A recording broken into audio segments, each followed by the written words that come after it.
It is time. Deviant said we had to start. Yep. Hey, Adrian. Deviant said we have to start now. You guys ready? Oh, damn it. Hope I didn't say anything that I'll regret later. All right, so thank you for coming out to our talk. So you want to compute post-apocalypse, rebuilding the internet at the end of the world. And we're going to say right up front, I hope that AMC doesn't sue us for borrowing some images. So those of you who are fans of The Walking Dead, so are we. Okay, so let's get right into it. We've got a lot to cover over the next 60 minutes, and we've got about a slide a minute. So we're going to move pretty quick. Try to keep up. Woohoo! Yeah, will you get the references from Ferris Bueller's Day Off? Okay.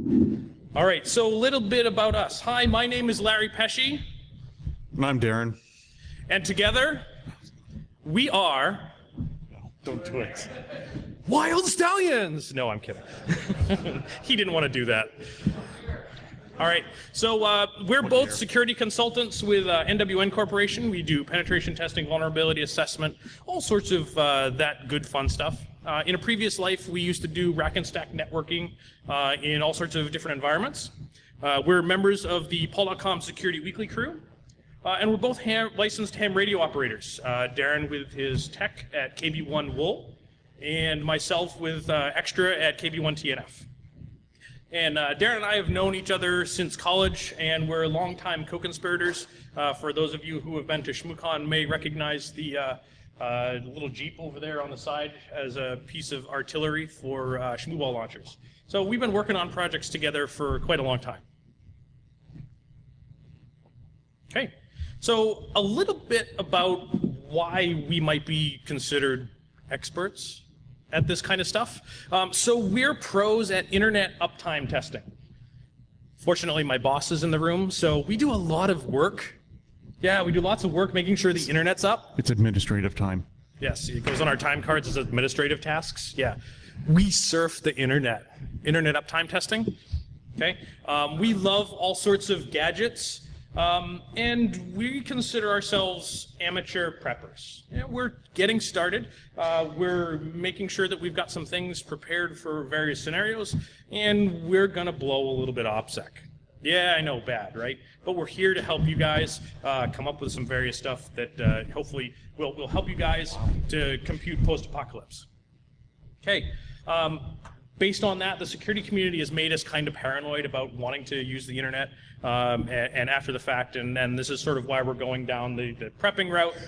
And we also run a website called Survival Nerds, and it's a techie's approach to survival post-apocalypse. So applying the hacker mentality to survival.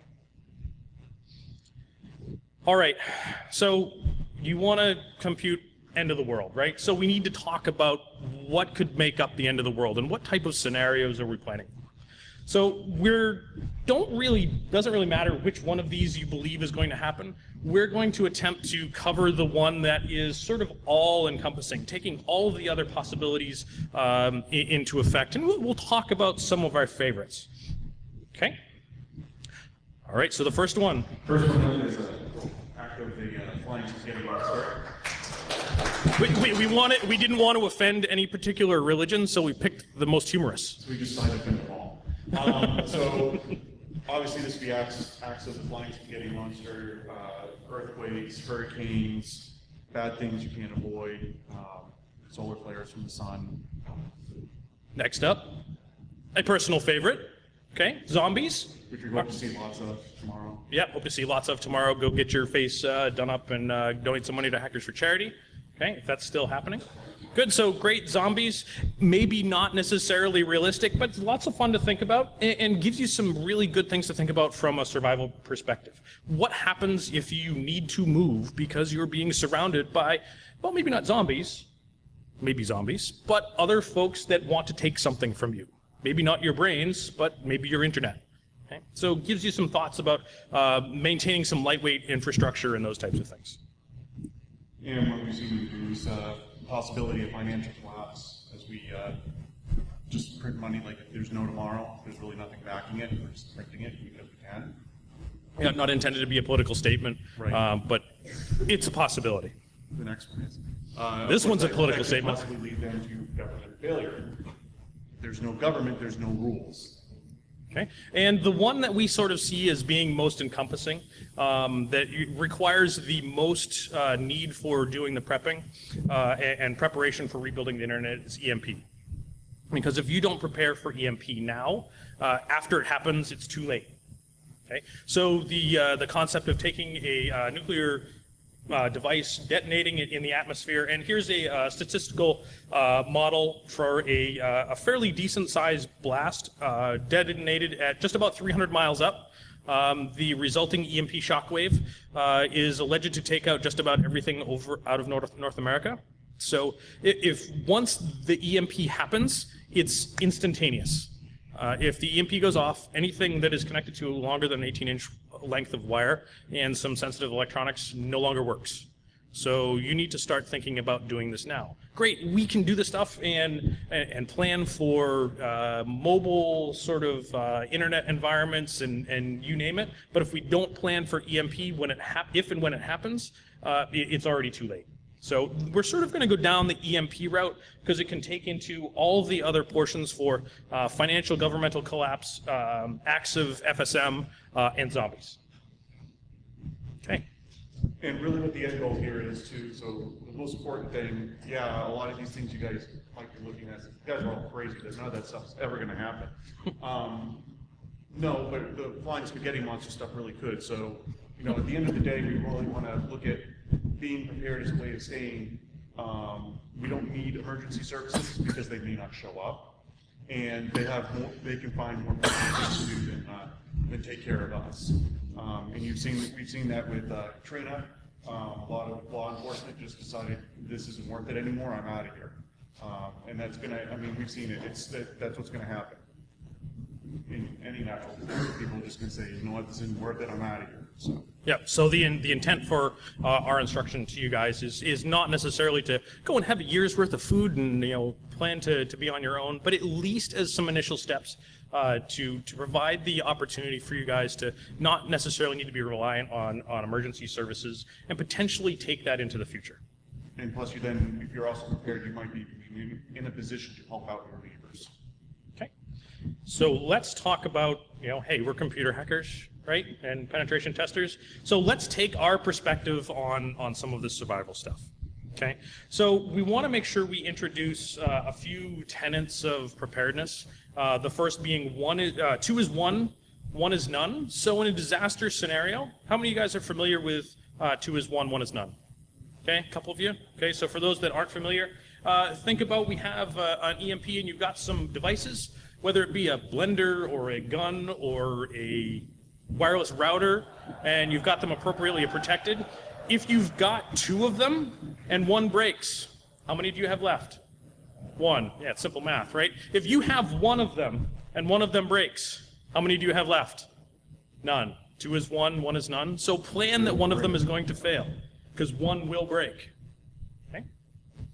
Some other ones is do more with less. There's going to be less for you guys to have, less for us to have availability. They're not going to be making this stuff anymore, potentially. So you've got what you've got, and you need to start thinking about how we can start doing things with less. Okay. And lastly, the haves versus the have-nots. Okay. So great. You've done a good job. You've done some preparedness. You've got some protection. You're there to protect your family. You've got some food. What happens to those folks that don't have it? They are going to come take your stuff. Okay? The haves versus the have-nots. So you need to find ways to potentially protect yourself, and maybe we can use some technology to enable some of that protection. Okay? All right. So a little bit more on the two is one is none. Okay? Great. Have more of the items because one can fail. So when one does fail, maybe you can use it for spare parts, and then you still have another one. Okay? That means potentially in some of these scenarios, 2 radios, 2 laptops, okay? 2 sets of antennas, because what happens when you break one? You snap it in half, no longer working. Okay? You want to do this before we have some sort of disaster, because it will really suck to try to find this afterwards. And if we're talking about EMP, great. You want to find one of these pieces of ham radio equipment, you're going to be going all over the place trying to find this stuff, and it's not going to have been protected, so it's not going to work. So, game over. Okay. The other thing that we looked at when we started going down this route was the idea of sort of community spares and community census. So Darren and I live in Rhode Island. It's a very heavy marine community. So think about what is in the environment that you can use for spares. There are an awful lot of boats in Rhode Island. Great, deep cycle marine batteries. Something good to standardize. If you can find all the stuff that you want for deep cycle marine batteries might be a great option. Okay? So think about these types of things that are in your community. If you're a member of a ham radio operators group and everybody likes Yaesu, cool. Maybe you should think about buying Yaesu radios because some of your friends might have spares when they no longer exist. Okay? And this stuff really doesn't always need to be expensive. Okay? Craigslist and eBay are your friends. I actually just bought some equipment, and buying it off of Craigslist when it works, make sure it works first, is an awesome option. Okay? Make sure we're storing our technology appropriately. Think EMP. Again, options why 2 is 1 and 1 is none, because what if you're using one and you have one stored and protected appropriately, and the EMP goes off? You've now just taken your 2 to 1 instantly. Okay? And make sure you take this stuff out and test it regularly. All right. So how can technology save lives? Well, aside from the obvious, the beans, bullets, and Band-Aids, right? Food, protection, and medical care. Okay. How can we start using some of this technology to potentially save lives or protect our families? Okay. How about short distance communications? Okay. You want to take the internet past the end of the block? Well, first we need to make sure that no one's coming at the end of the block. So you set up a station down at the end of the block with someone monitoring with a radio that can communicate wirelessly back to you to say, hey, we've got inbound. Okay, short range communication. How about potentially long distance communications on the border of your town? Hey, we've got this large convoy rolling through. Maybe we want to think about evacuating. Maybe we need to batten down the hatches. So a little bit longer distance. Okay. Think about some other things. So now it's not only going to be just the haves potentially versus the have-nots, but also government and military agencies. And what did they standardize for radio technology? P25, okay, which was demonstrated not that long ago using the pink IMB pagers to be able to disrupt P25 communications. Great, go get yourselves some pink pagers, program them with the P225 denial of service condition stuff, find ways to power them inexpensively, and when the shit hits the fan, go drop these in your environment so when the feds show up at your place, they can't talk to each other. That might be helpful. Okay, and some other things that we may want to consider for some of these communications. Data exchange, how about transferring electronic texts on medical information and so forth. Then a little bit about protecting the electronics in the event of EMP or something like that. There's you see a lot of stuff on the internet that need like this crazy copper mesh system that's grounded and all that stuff. No, you just need a metal cabinet.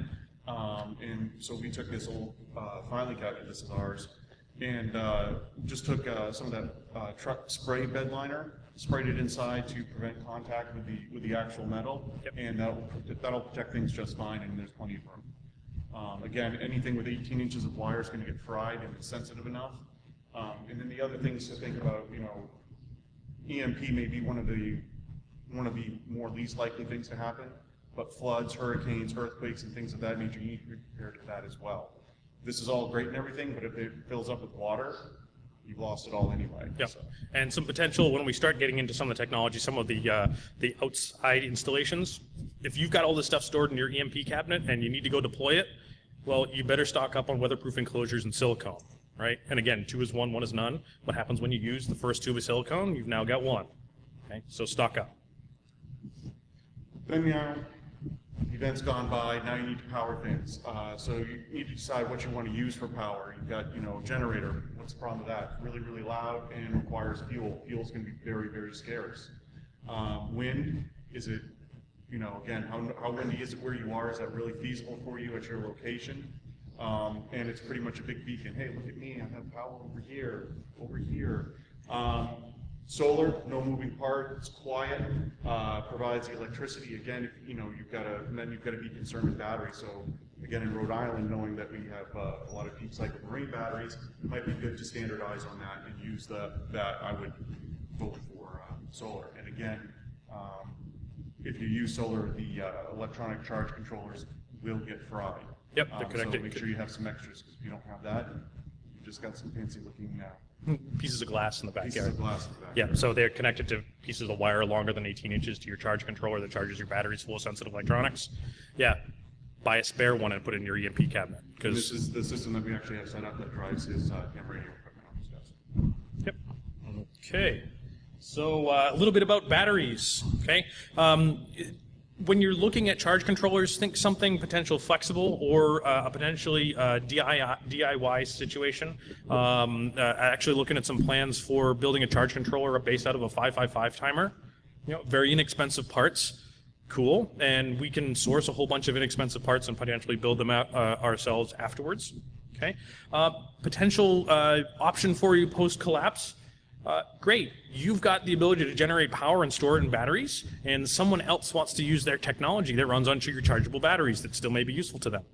Barter your ability to charge batteries for food and Band-Aids and bullets, okay? So if you're starting to go down this route, very easy. Just a quick note, the 2 sets of solar panels on the ground and the one up top, Harbor Freight Tools, $160 with a coupon, okay? Relatively inexpensive. Okay, take a look at your various battery types, what you're going to attempt to charge off of 12 volt, whether they be lithium ion, nickel metal hydride, you know, you name it. Make sure your charge controller can do various different stuff. Okay, and depending on the type of battery that you're choosing, you may want to make sure that your charge controller will handle those as well. Okay, and again, think about those types of things when you go down that community consensus route about what's available in your community. All right, so now we come to it. Great, why in the heck do we want to rebuild this internet thing anyways, right? So we potentially know why, right? We've had this disaster. We want to have some potential for us to exchange some sort of data to enable some communications for us to be protecting our families and our friends in potentially a larger area. Great. Or just porn. What's that? Or just porn. Or just porn, right. Because why else would we, yeah, never mind. All right, so great. We now know how we can potentially power, whether it be solar generator or wind. We'll let you guys pick based on your particular environment. And we're gonna need to sort of start small and think about how we can make this bigger, because what's gonna happen day one? You're really gonna be concerned about, you know, what's in your front yard and at the end of the block. You know, a month from now, you may be concerned what's on the border of your town. Towards 6 weeks, you may want to know what's coming statewide. So you know, it's a gradual sort of progression. It's not going to happen overnight, because not only in instant are you going to be trying to set this stuff up for communication, you're also going to be worried about where in the heck is my next meal coming from. Okay. So there'll be lots of wires around after all this happens, and that's really wonderful. I'll just tap into that and send the data down to wires that exist. The problem is, a lot of them are already converted over to fiber for the long haul. There is lots of old copper, but you got to find it. It could be cut up into segments as they replaced it with fiber.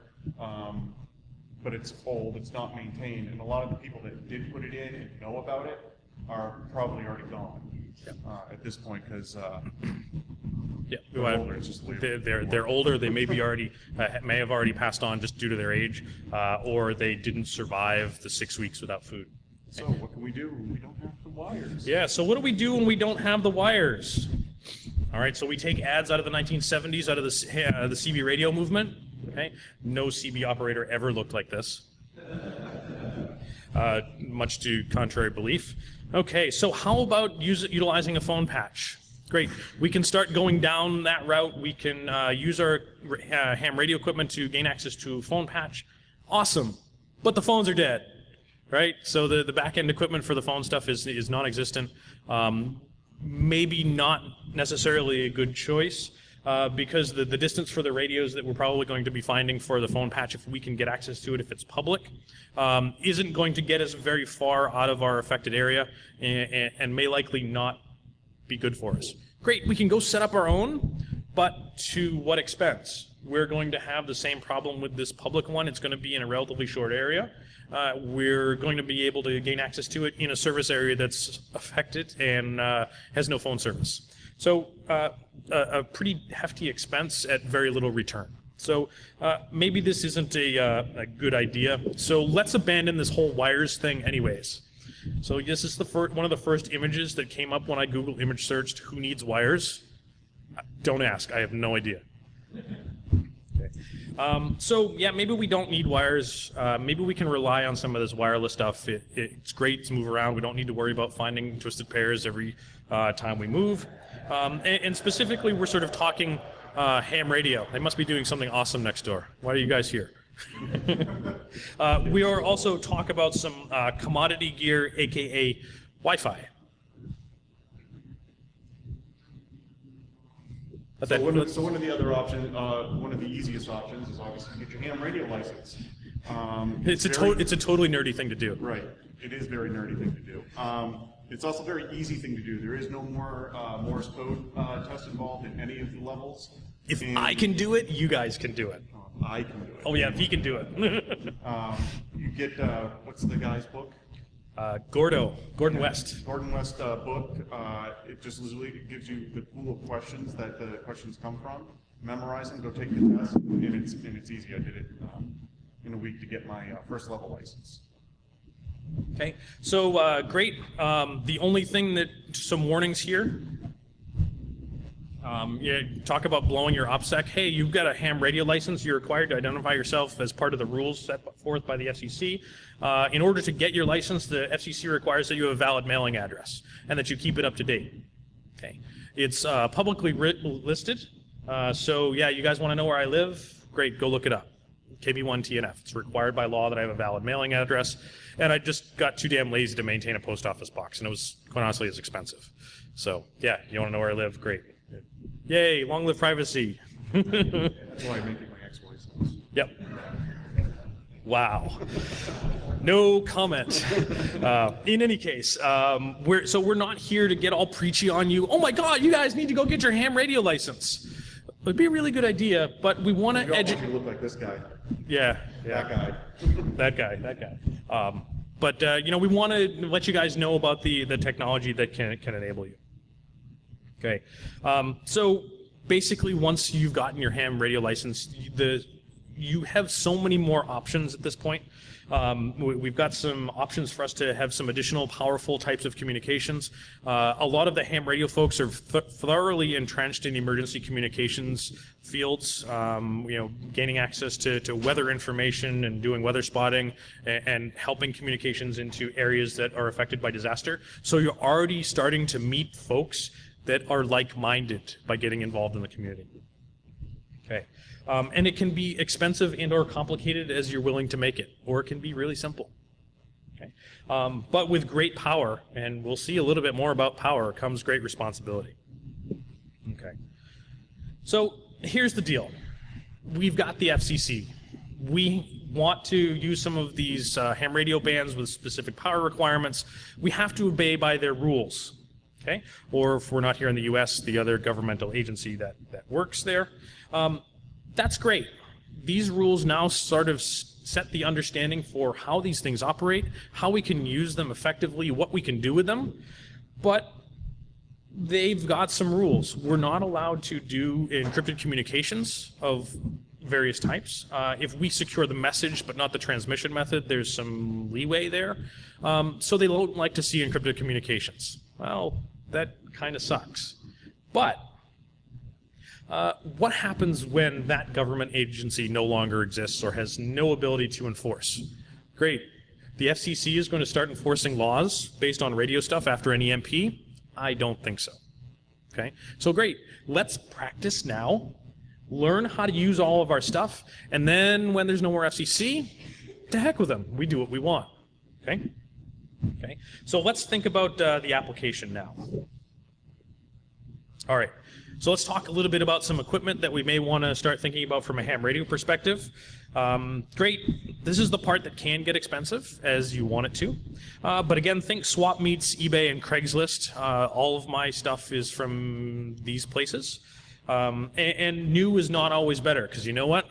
They've got more buttons and more functions for you guys to figure out, and more buttons to break off. 2 is 1, 1 is none. And functions to fix. and functions to fail. And quite honestly, in the height of a disaster, do you want to really sit down and try to read the manual and figure it out? If you can push a button and turn it on and make it work, great. Doesn't need to be terribly complicated. Okay. 2 is 1, 1 is none. If you've got one stored off somewhere or both of them stored off, make sure you take them out and use them. Make sure they continue to work. Okay? And don't discount what the ham radio community affectionately calls boat anchors.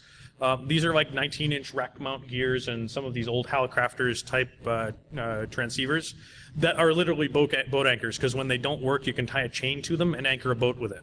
They're like 30 and 40 pounds a piece. Oftentimes they use some antiquated technology around tubes, but guess what's EMP proof? Vacuum tubes. Just make sure you stock up on spare tubes. Okay, so yeah, don't discount the boat anchors, and this stuff is actually really cool in some of the history of the radio communications industry. Okay, and beware when you're looking at some of this older stuff that if you're going to start potentially using this for some digital communications, beware what they were originally intended for, and maybe not the duty cycle for the constant communication, and give them a break from time to time. Okay. All right, great. A little bit more gear. This is not my car, but from what I read, about the story, that it's about a $500 car with $25,000 worth of radio gear in it. Great. So more radios equals more toys, and I already said that we liked gadgets, right? So this is a good thing. Okay. So more radios equals more toys. The problem is, great. We want communication with somebody else. They've got to have toys too. Okay. So time to make friends. Or buy more toys, $25,000 in your car, and you can start handing them out on the street corners. Okay, and think about making friends in the community and in your local area for some of these tactical sort of long distance communications. Okay, so we now potentially wanting to enable communications from more stations. We're now potentially talking about more radios and more of all the accessories. Okay. We're looking to have you guys think about building some community, maybe over at our website, survivalnerds.com, or ARRL, the Amateur Radio Relay League. And believe it or not, LinkedIn has a very active ham radio and emergency communications community. Okay. All right, so don't forget all of the extra parts and some of our other commodity gear as well. Okay, and start stocking up now. So again, more practice. Having the gear is great, but again, if you don't know how to use it, then you're going to be lost when it goes down.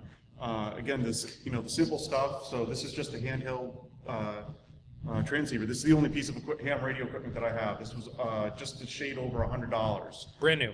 Brand new. It's a company, Whoopsun. It's cheap Chinese stuff, but it works, and it's cheap. And that's all I have. Or you can get the really expensive 5,000 buttons, 5,000 functions, but you don't need that. This would work just fine in the event of emergency. I can link up to a repeater and talk to lots of other people. Yep. So again, know how your equipment works, so that way you're not frantically trying to read the email or the manual as something is happening. And be sure to rotate your gear. So if you've got gear that's been sitting around for 20 years and hasn't been touched, it may not work when you go to plug it in. It's been sitting too long. So rotate your gear and know how to use it. Yep, and some of the others too. Great. You want to start talking about digital modes and transferring, bits and bytes. Great. We need to have a little bit of extra communications gear, and we need to know how to hook it up and how to use it. And some great options here. This is a picture of one of the local ham radio clubs utilizing my solar panel and batteries for field day. So the concept of taking your ham radio out into a field with emergency power and enabling communications for emergencies. Okay, great. We're going to skip ahead on this one, but great. Protect your gear. Great. Go build yourself a cabinet.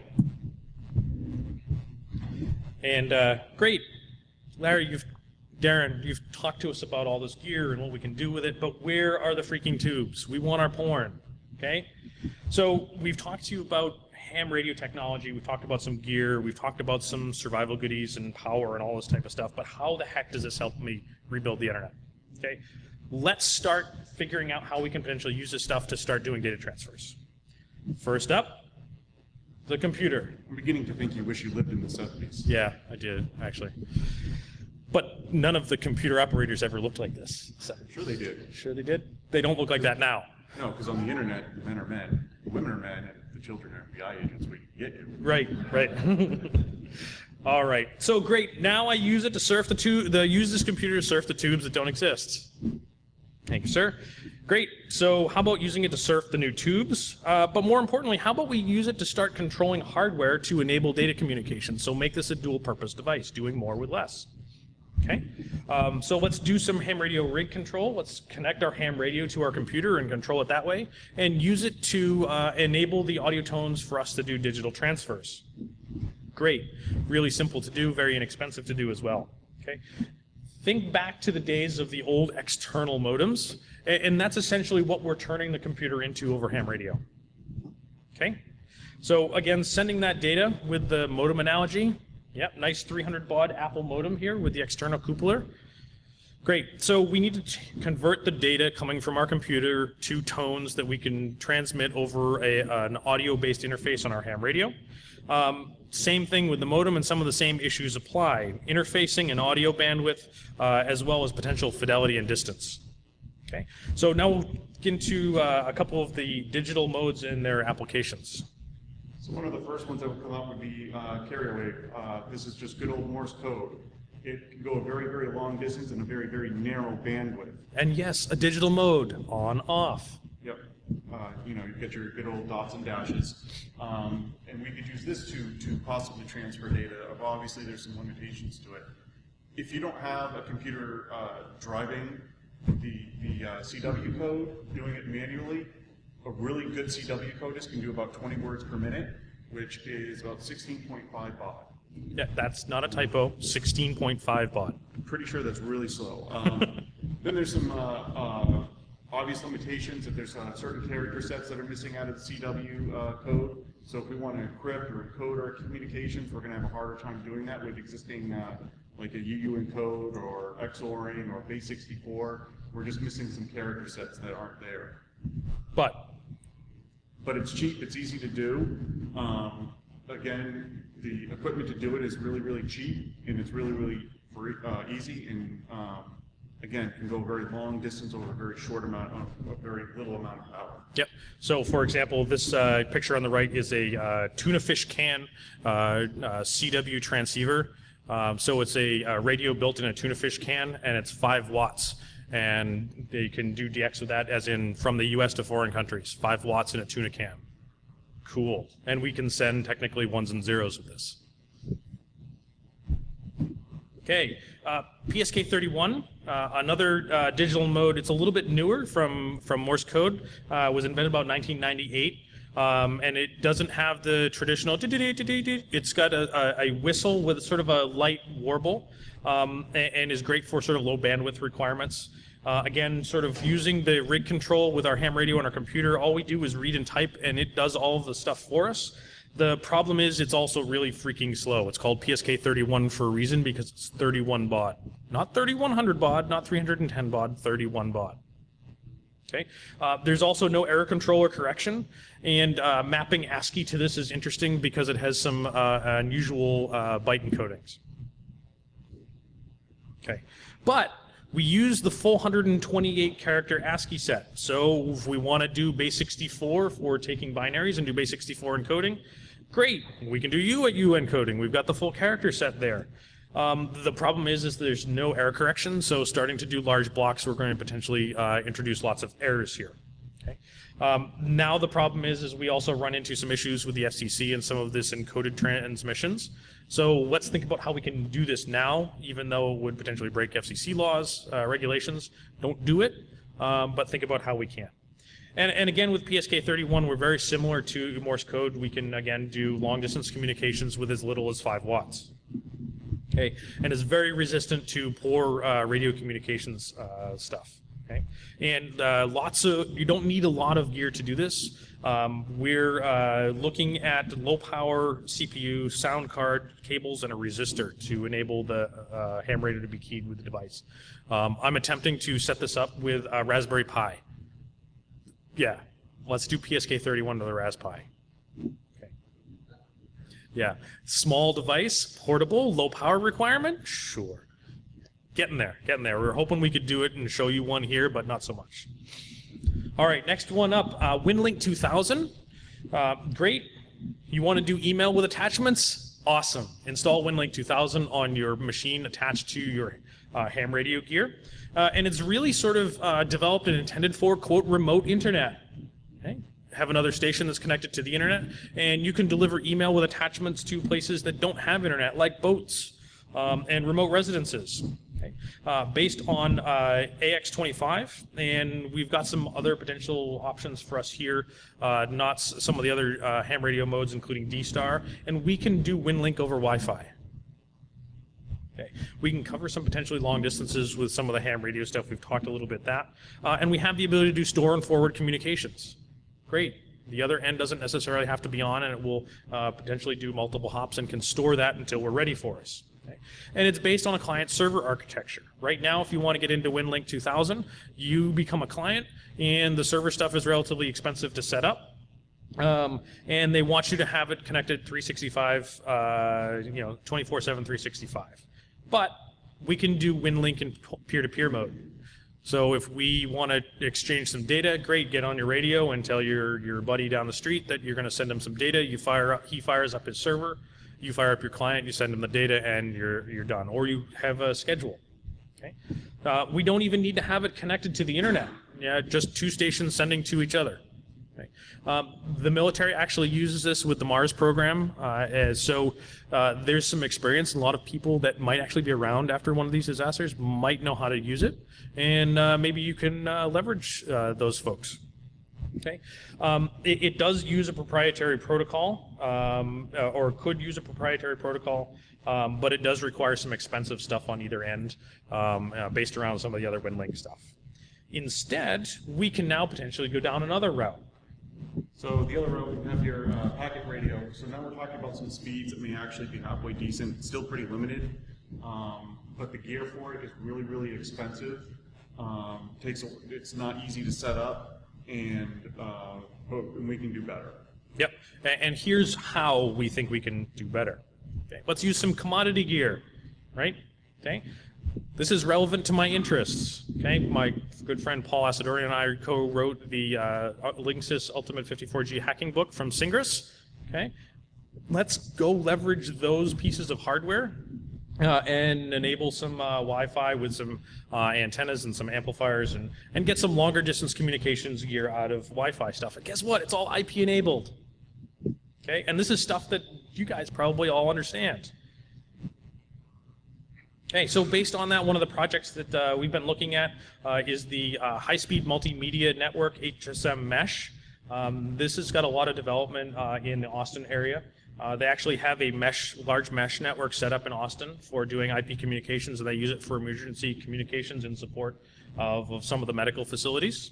Okay, and it's a custom firmware for the Linksys WRT54G based on Kamikaze 709. Okay, and it's a fully self-healing, self-routing mesh network. You power it up, you install the firmware, you give it a small config, and it works, and it auto joins the mesh. And you're off.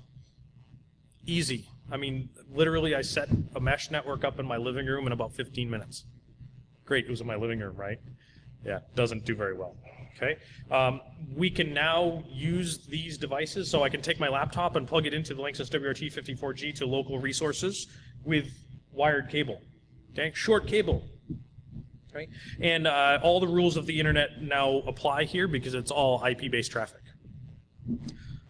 All right, so a little bit more about the Wi-Fi portion of this stuff.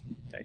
HSM Mesh shows up with that SSID for HSM Mesh, and it's an ad hoc network, and you can observe it with something like Wireshark. That's how I learned about the project. I found it on a pen test. Okay. The interesting thing is, if you can detect that there's one there, and you set up your own mesh wireless network based on the HSM Mesh stuff, if you make sure that the SSID is the same, it will automatically join that network. No authentication. Okay. Woohoo! That might be advantageous or not. Okay. And the basis is OSLR for some of the mesh routing, so readily available stuff. Okay. But you're saying to me, Larry, this is good and all, but you can only do, per FCC regulations, 1 watt indoors and 4 watts outdoors. Okay, we'll get to that. So great, install them outdoors, right? And then we can do a full 4 watts. Okay, so this is sort of why we were mentioning about the weatherproofing. And now we may want to find some additional antennas.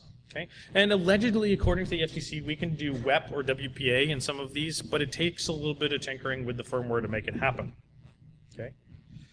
All right. I mentioned before that with great power comes great responsibility. Well, getting your ham radio license also gives you great responsibility and great power. Okay. So as a licensed ham radio operator, you have the option to use up to 1,500 watts in certain scenarios. No longer this 4 watt thing, right? So more power. Okay, great. So all you need to be able to do this is get your technician license. What, a week's worth of study, and you too can use 1,500 watts of power. Okay, so some of the channels for commodity gear fall within the ham radio amateur band allocations.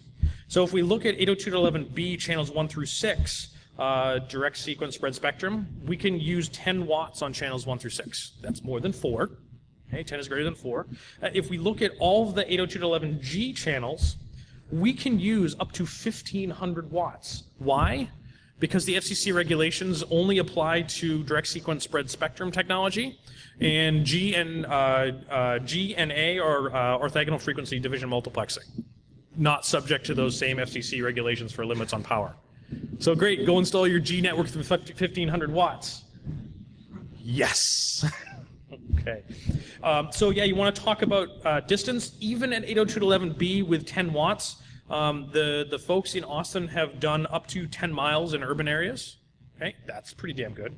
And 79 to 134 miles with clear line of sight in the country. Great.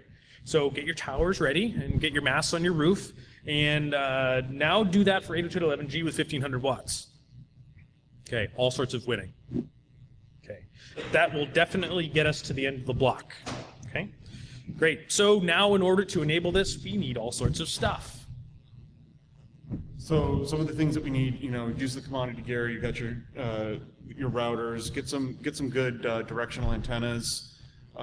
Again, have all this stuff on hand ready to go because you don't want to be searching for this stuff house by house after. It's a good way to get shot. And how many of your neighbors have really big Wi-Fi antennas and amplifiers? Probably none, but it's still a good way to get shot just going outdoors. Again, you got to find something too that was protected. If we're in an EMP situation, you may find a lot of this stuff and it's already fried. So it's good to have it on hand ahead of time. Luckily, Larry wrote the book, so he's got like 50,000 of those stupid little routers in his basement. So some more extras. So you want to pick up, have some laptops handy. They've gotten really cheap lately and really powerful for what you want to do. I mean, if you're just sending, we're looking at using something like a Raspberry Pi to do the packet wave stuff. You don't need something very, very, very, very powerful, but they have gotten cheaper and more powerful.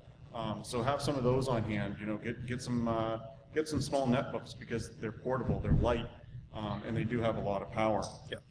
My entire ham radio station runs on 2 netbooks, 3 transceivers, and all runs off of solar. Okay. Some of the other ones too is that if you're going to be enabling multiple stations, this could get expensive, but this is where community comes in. Okay, and great, you need software to make some of this happen. You need some sort of rig control software to run on your netbook to control your radio to enable digital transfers. Great, you need to have the software because what happens when your hard drive dies?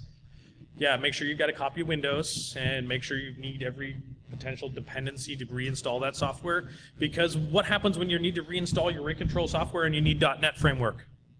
Oh, I'll just connect to the, wait, I can't connect to the internet to go download it, right? So you better make sure you have a copy, okay? And remember, you need all of the dependencies to make that happen. Then back it up twice and then do it 6 more times. Okay, because this is going to be your only copy. This is going to be it. Okay, so find ways to make your backups after the crash, because then you're going to start going through your backups and they're going to get destroyed. So yeah, great, back them up to spinning disk. And then what happens 6 months down the road when those spinning disks fail, even though they were stored in your EMP cabinet, because that stuff breaks, right? Great. Good. Have copies on DVDs. And then if you've ever gotten kids' movies from Netflix, what happens with those? The other parents let them throw those things around like frisbees, and they're all scratched to hell. You know, you drop it, you put it on your desk once, and you scratch it, and then it's unusable. You know, burn multiple copies. And think about thumb drives and flash drives as well. But great, you drop one, you step on it, it doesn't work, you accidentally leave it in your pocket, and it goes through the washboard and the laundry, or it just fails, or you forget to put it in the damn EMP cabinet and you get another EMP strike. There you go, all over. So now we've talked about all this stuff, now it's time to develop a plan. So while this is all good and everything, without a plan, a lot of this is useless. You have to know what you're going to do in the scenario when it happens. Again, you don't have to think, okay, government collapse is going to happen, so I need to be prepared for that, or I'm worried about the Mayan calendar coming up in December, which is crap,